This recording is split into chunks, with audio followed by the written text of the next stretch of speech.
12 juillet 1996. Une fusillade éclate en plein jour sur le port de Calvi, en Corse. Deux hommes sont la cible d'un guet-apens sanglant. L'un d'eux, Dominique Rutilli, président du FC Calvi, est abattu à bout portant. L'autre, légèrement en retrait, s'effondre dans une mare de sang, une balle logée dans l'épaule. C'est Roland Courbis. Quelques heures plus tard, les médias s'emparent de l'affaire. Pourquoi cet ancien entraîneur de l'OM, voix emblématique des radios sportives françaises, se retrouvait-il mêlé à un règlement de compte mafieux? Qui voulait sa mort? Et surtout, pourquoi s'est-il muré dans le silence après avoir frôlé la mort? Pendant 3 décennies, Roland Courbis a navigué entre gloire footballistique, deals opaques et amitié sulfureuse. Mais à sa mort, survenue en janvier 2026, une question demeure, obsédante. Qu'a-t-il vraiment emporté avec lui dans sa tombe? Roland Courbis naît le 12 août 1953 à Marseille, une ville qui, à cette époque, n'est pas seulement un décor méditerranéen baigné de soleil, c'est un port brut, nerveux, traversé par les trafics, les loyautés silencieuses et une violence diffuse qui ne se montre pas toujours, mais qui se ressent partout. Dans les quartiers populaires, le football n'est pas un loisir, c'est une échappatoire, parfois une protection, parfois un piège. L'enfant Courbis grandit dans ce climat. Très tôt, il apprend une règle tacite. Ici, tout le monde se connaît, mais personne ne dit tout. La rue forge les tempéraments. Elle apprend à encaisser, à se taire, à observer avant de parler. Ce rapport particulier au silence, Roland Courbis ne le quittera jamais vraiment. Sur les terrains poussiéreux de Marseille, il se fait remarquer non pas par une élégance technique spectaculaire, mais par une dureté assumée. Défenseur rugueux, il comprend vite que survivre dans le football professionnel exige plus que du talent. Il faut du caractère. Et surtout, il faut savoir à qui faire confiance et à qui ne jamais tourner le dos. Sa carrière de joueur l'emmène loin de Marseille, mais jamais très loin de son ombre. Il passe par Ajaccio, Sochaux, Monaco, Toulon. À chaque étape, le même profil. Un joueur combatif, respecté dans le vestiaire, mais jamais totalement intégré dans les cercles lisses du football institutionnel. Courbis reste un homme du Sud, avec son accent, son parler direct, ses colères et ses fidélités. C'est en Corse, à Ajaccio d'abord, puis par des relations périphériques au football insulaire, que son parcours commence à croiser un univers plus trouble. La Corse des années 1970 et 1980 est un territoire à part. Les frontières entre sport, affaires et influences criminelles y sont poreuses, pas toujours visibles, mais réelles. Courbis s'y déplace sans naïveté. Il observe, il apprend. Et surtout, il comprend que le football n'y est jamais seulement du football. Lorsque sa carrière de joueur s'achève, la reconversion vers le banc de touche se fait presque naturellement. Courbis a le verbe, l'autorité, l'instinct tactique, mais surtout, il connaît les hommes, leurs faiblesses, leurs ambitions, leurs peurs. C'est un entraîneur qui parle vrai, parfois trop, mais qui sait tenir un groupe sous pression. Pourtant, dès cette période charnière, certains proches évoquent déjà un double visage, celui public du technicien passionné et celui plus discret, de l'homme toujours attentif aux équilibres invisibles. Qui décide vraiment ? Qui tire les ficelles hors caméra? Qui peut nuire et jusqu'où?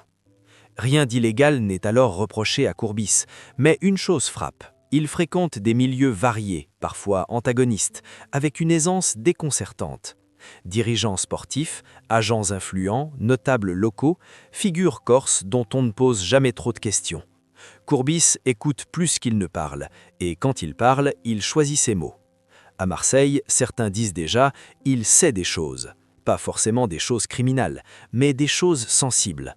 Des histoires de transferts, d'argent, d'accords tacites. Dans un football français encore mal régulé, ces zones grises sont nombreuses.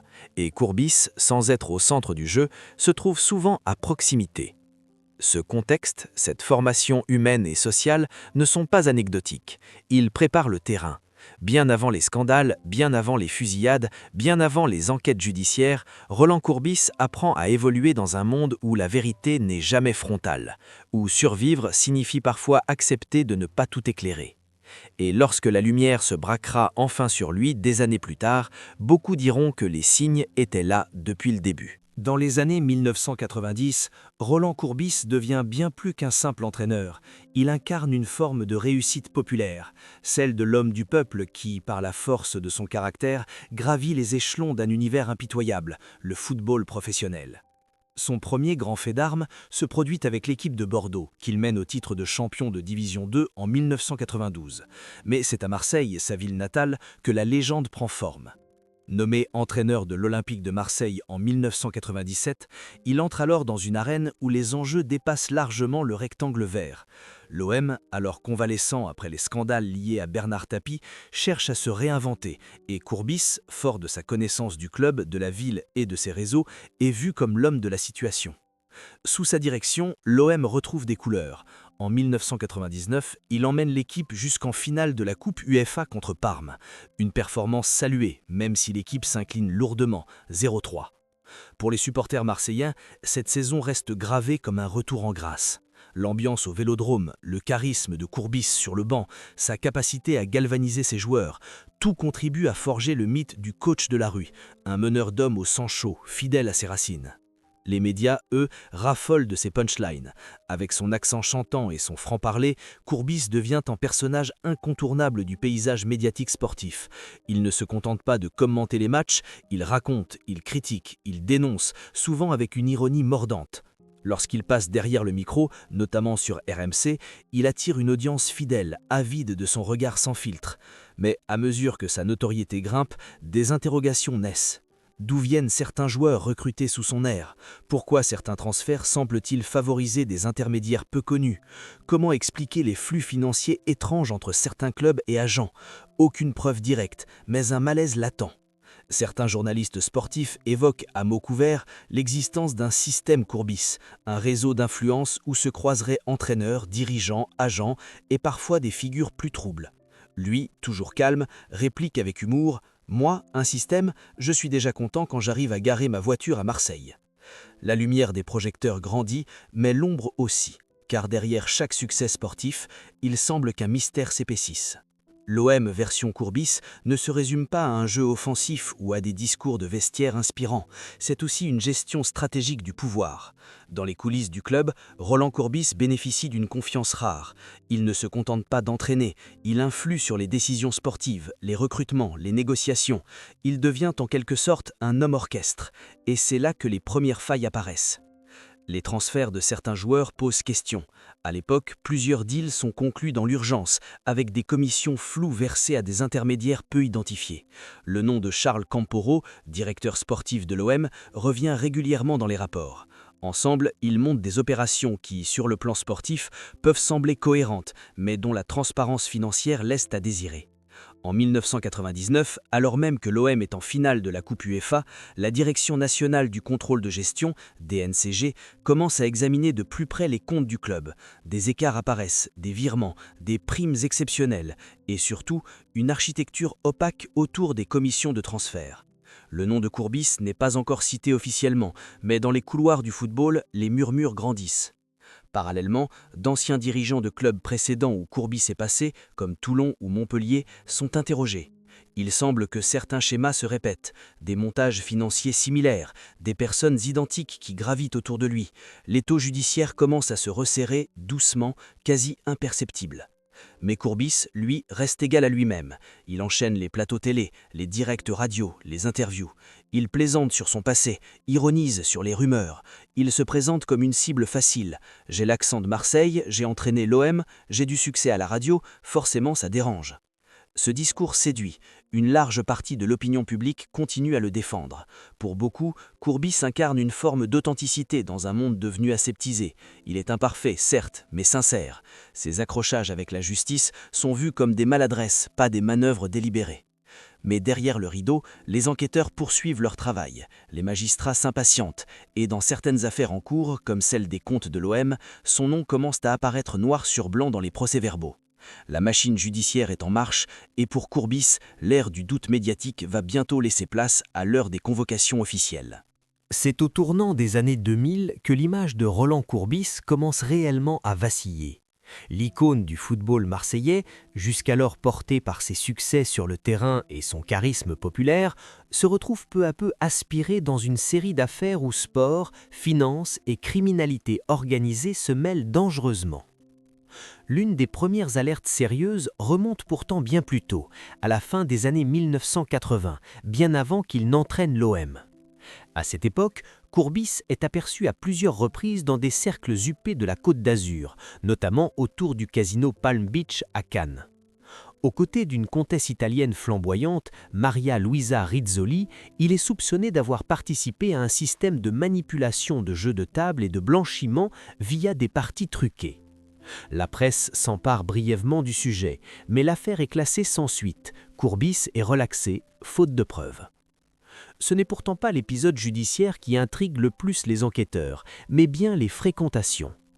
Qui est vraiment Maria Luisa Rizzoli et comment Courbis, simple ancien joueur de Toulon à cette époque, s'est-il retrouvé dans l'entourage de cette aristocrate sulfureuse, connue pour ses liens avec certains réseaux milanais?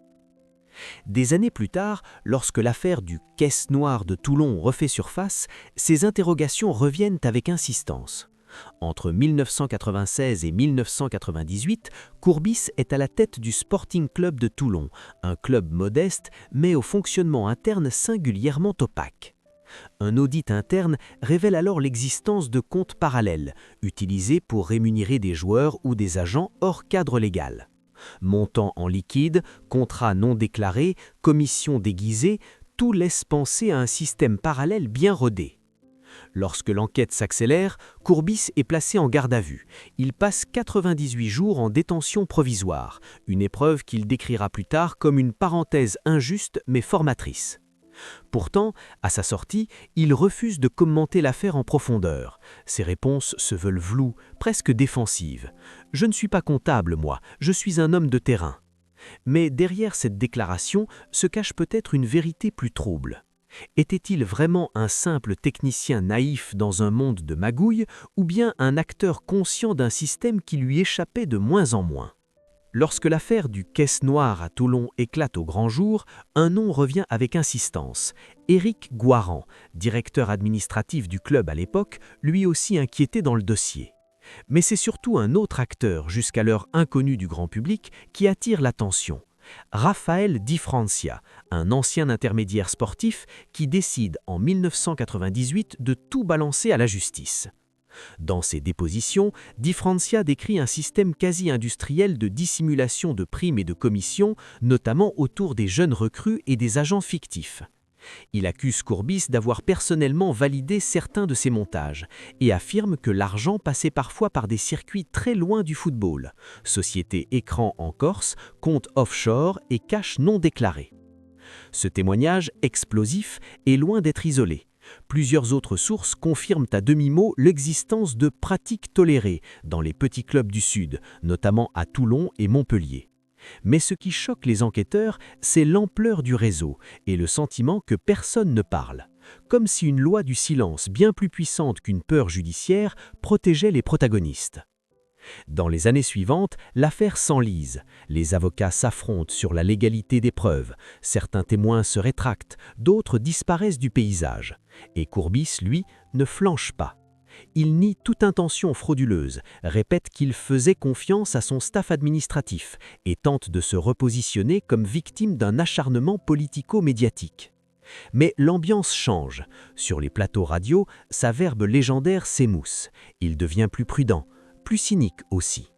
Lors d'un direct sur RMC, il lâche une phrase passée inaperçue à l'époque. « Dans ce pays, c'est pas celui qui sait le plus qui gagne, c'est celui qui parle le moins. » Une déclaration apparente anodine, mais qui, rétrospectivement, sonne comme un aveu masqué. Certains anciens joueurs commencent aussi à s'éloigner. Ils parlent d'un homme fatigué, paranoïaque, qui multiplie les précautions. Numéro de téléphone régulièrement changé, dîner annulé à la dernière minute, discussions coupées net quand certains noms sont prononcés. Un climat de tension diffus s'installe et une impression lancinante. Roland Courbis ne craint pas la justice, il craint quelque chose ou quelqu'un qu'il ne nommera jamais. Au fil des ans, les affaires se superposent comme des strates opaques, chacune contenant son lot de noms discrets, de contrats flous et de silences bien gardés. Mais c'est un dossier en particulier qui ravive toutes les suspicions. L'affaire des comptes de l'Olympique de Marseille entre 1997 et 1999.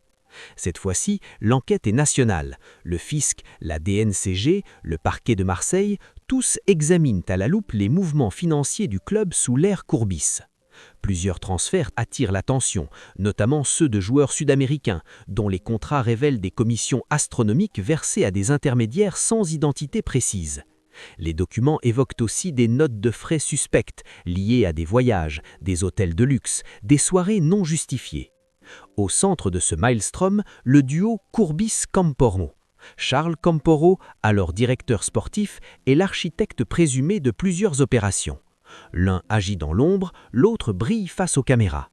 Ensemble, ils auraient, selon les enquêteurs, mis en place une structure parallèle de gestion des transferts échappant au contrôle du conseil d'administration du club. Aucune inculpation formelle n'est prononcée contre Courbis, mais son nom figure noir sur blanc dans plusieurs PV d'audition. Les médias, d'abord timides, se déchaînent. Des unes titrent « OM, la double comptabilité, Courbis savait-il, silence radio sur des millions d'euros ». Et dans les talk-shows, les chroniqueurs s'écharpent entre défenseurs du grand Roland et détracteurs accusant une imposture organisée. Face à cette pression, Courbis se replie. Il n'accorde plus que de rares interviews. Lorsqu'il est interrogé sur son rôle dans les transferts de l'OM, il élude. « Vous croyez vraiment qu'un entraîneur a le temps de vérifier les chèques ?» Mais cette fois-ci, ses traits sont plus tirés, son regard plus fuyant. Il n'est plus l'homme invincible des années 90, il est cerné. Et pourtant, jamais il ne lâchera un nom. Ni Camporo, ni les agents, ni les figures corses ou milanaises. Comme s'il s'était imposé une ligne rouge invisible. Parler, ce serait trahir un pacte, peut-être le pacte même qui lui a sauvé la vie à Calvi. Mais ce silence si pesant ne fera qu'épaissir la légende noire de Roland Courbis. Le 12 juillet 1996, en plein été, la ville de Calvi est baignée d'une chaleur écrasante. Sur le port, à quelques pas d'un restaurant chic fréquenté par les notables corses, deux hommes descendent d'un véhicule. L'un est Dominique Rutili, président du FC Calvi, figure locale influente. L'autre, en retrait de quelques pas, n'est autre que Roland Courbis, venu assister à une réunion officieuse. Il marche à peine quelques mètres lorsqu'un bruit sec fend l'air. Puis un second, et un troisième. En quelques secondes, tout bascule. Rutili s'effondre, touché en pleine tête, mort sur le coup. Courbis, lui, est projeté au sol. Une balle l'a atteint à l'épaule. D'autres ont sifflé à quelques centimètres de son corps. Les assaillants, dissimulés dans une voiture banalisée, prennent la fuite avant même que les secours n'aient le temps d'arriver. Le choc est total. Dans les premières heures, l'information est tenue secrète. Puis, comme une traînée de poudre, elle envahit les rédactions nationales. Courbis blessé dans une fusillade en Corse. Le lien avec la mafia corse, et plus précisément le groupe Brise de Mer, est rapidement évoqué. Rutili était, selon certaines sources policières, impliqué dans des circuits financiers occultes liés au cercle de jeu. Était-il la cible unique, ou Courbis était-il lui aussi visé? Hospitalisé, puis rapidement rapatrié à Marseille, Courbis fait preuve d'un mutisme glacial. Lors d'une brève conférence de presse, il ne dit que ces mots « Je n'ai rien vu, rien entendu, et je ne dirai rien ». Une déclaration glaçante, presque dérangeante. Pas une larme, pas de colère, juste une ligne droite, rigide, comme tracée à l'avance. Pour les proches, c'est un électrochoc. Il a changé ce jour-là, dira un ancien joueur sous sa direction. Il n'a jamais été bavard, mais après Calvi, il est devenu une forteresse. Certains amis décrivent un homme plus silencieux, presque paranoïaque. Il installe des caméras autour de sa maison, refuse certains déplacements, annule à la dernière minute des rendez-vous professionnels si quelque chose ne lui semble pas clair. La police, elle, ne parvient à rien. L'enquête sur le meurtre de Rutili est classée sans suite. Aucune arrestation, aucune revendication. Les rares témoins évoquent un commando organisé, rapide, méthodique, du travail propre, comme une exécution. Courbis, pourtant à quelques centimètres de la mort, reste introuvable dès qu'il s'agit de coopérer. Certains y voient de la peur, d'autres un pacte silencieux. Mais une chose est sûre, à Calvi, quelque chose s'est brisé. Et derrière l'apparente résilience de l'homme public, une faille s'est ouverte, béante, irréparable. Après Calvi, Roland Courbis ne sera plus jamais le même. À la radio, il garde son ton gouailleur, ses pics bien placés, ses envolées contre les fouteux aseptiques. Mais dans l'intimité, ceux qui le côtoient ressentent un poids nouveau. Une ombre qui l'accompagne en permanence, comme si la mort lui avait soufflé un secret qu'il ne pouvait ou ne devait jamais révéler. Sa vie personnelle devient de plus en plus fragmentée. On dit qu'il change fréquemment de domicile, qu'il évite certains quartiers de Marseille, qu'il refuse tout séjour en Corse, même pour des événements publics ou des hommages. Un refus catégorique, comme une cicatrice encore vive. Les producteurs de télévision, qui le sollicitent pour des documentaires ou des rétrospectives, reçoivent toujours la même réponse. Pas envie de revenir là-dessus. Et lorsqu'un jeune journaliste, un jour, ose lui poser une question sur Dominique Rutilli, le regard de Courbis se durcit brutalement. Parle de foot si tu veux, le reste, oublie. Le plus troublant, c'est l'attitude de certains anciens coéquipiers ou collaborateurs qui, interrogés sur cette période, préfèrent éluder. Comme s'il existait un consensus tacite autour de cet épisode. On n'en parle pas dans les médias, pas entre amis, pas même dans les biographies. Dans une rare confidence à un ami de longue date, jamais publiée mais rapportée discrètement, Courbis aurait un jour murmuré « Il y a des histoires où le silence protège plus de vie que la justice ». Phrase énigmatique, presque romanesque. Mais venant de lui, elle prend tout autre relief. Car si la justice n'a jamais pu relier Courbis à quelconque réseau criminel, les circonstances, elles, parlent d'elles-mêmes. Blessé dans une embuscade marsieuse, ami d'un homme assassiné, présent au mauvais moment dans un lieu notoirement infiltré par les clans corses et vivant là où d'autres ont péri. Ce n'est pas une fiction, c'est un fait. Et c'est précisément ce silence, ce vide entre les lignes, qui rend l'histoire de Roland Courbis si troublante. Il ne s'est pas effondré, il n'a pas fui les micros, mais quelque chose s'est figé. Pour toujours. Il y a quelque chose d'étrangement calme dans la façon dont Roland Courbis abordait ces dernières années. Il continuait à intervenir sur RMC ponctuellement, avec moins de régularité, mais toujours la même gouaille. Il riait, ironisait, lançait des piques aux entraîneurs en place, mais sous cette façade radiophonique, une transformation lente s'opérait. L'homme qui jadis occupait les bancs de touche avec férocité et les studios avec fulgurance devenait de plus en plus insaisissable. Certains disaient qu'il préparait un livre, d'autres qu'il enregistrait ses mémoires à huis clos.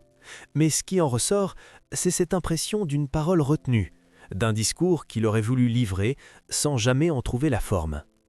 Dans une interview restée confidentielle, accordée à un ancien confrère de presse sportive, Courbis lâche une phrase ambiguë. « J'ai traversé des terrains plus minés en dehors des stades qu'avec des crampons. Le football, c'est simple.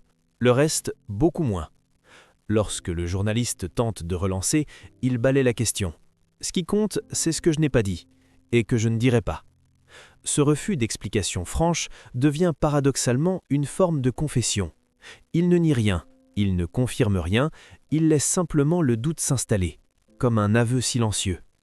Ses proches racontent aussi un changement subtil dans sa manière de parler du passé. Là où il défendait autrefois son intégrité avec véhémence, il se contentait désormais de dire « j'ai fait ce que j'ai pu avec ce que j'avais ». Il n'y avait plus de justification, juste une fatigue, une lassitude, peut-être même un poids. Plusieurs mois avant sa mort, Courbis participe à une émission spéciale sur l'histoire de l'OM.